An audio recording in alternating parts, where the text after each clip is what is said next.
हेल' गोजोन फुंबिलिनि गासैनिसिमबो गोजोन हामलायनाय जासिबाय। दिनै मोनसे खारनखौ लानानै माने भिडिअ बानायनाय जादों।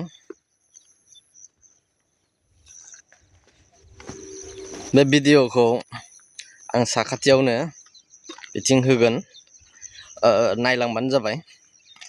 साउन्डखौ खम होगोन, नोंथांमोनाथ' नुजोबखाबाय जानांगौ, बुजिगोन।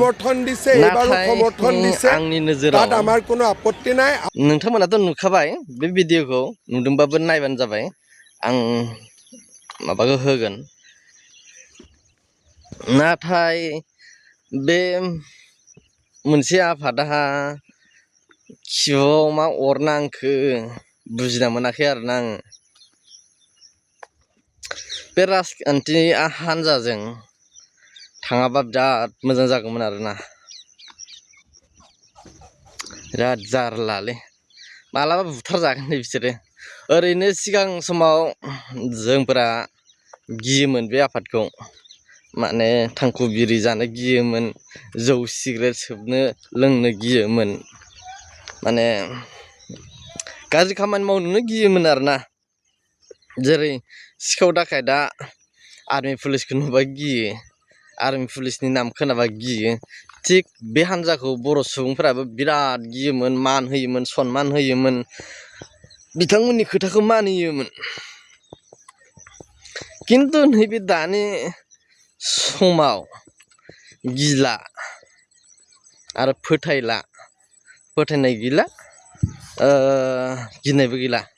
मालाबा बुथार जागोनसो बिसोरो साफा माबाजों, पाब्लिकजों, रायजोफोरजों। खिन्थु बेयो राजनितिकआव आगान होना लाबायना। सरकारजों थानांगौ, राजनितिकआव ओंखारनाङा दे। खिन्थु सरकार दानायनि उनाव सरकारजों ओंखारजायो, खिन्थु राजनितिकआव ओंखारजाया। बेफोर आफादा जोबोद गोथार आफाद, बेफोरो जोंनि बर' हारिनि थाखाय।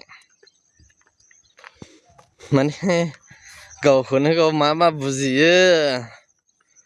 रायजोनाव सोंना नायनांगौ दा, राजनितिक हान्जायाव ओंखारबा रायजोफोरा मा रिएक्सन जागोन।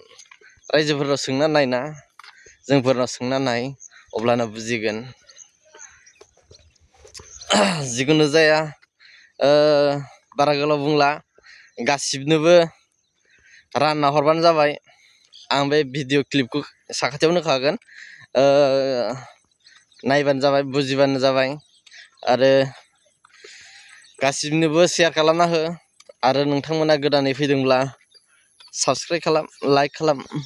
आंनि इउटुब चेनेलखौबो एसे मदद हो, हेफाजाब हो। जोबोद गोजोननाय थागोन।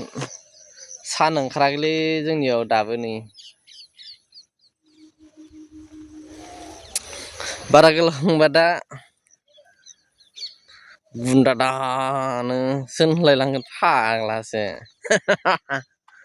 दोनथ'नोसै दै।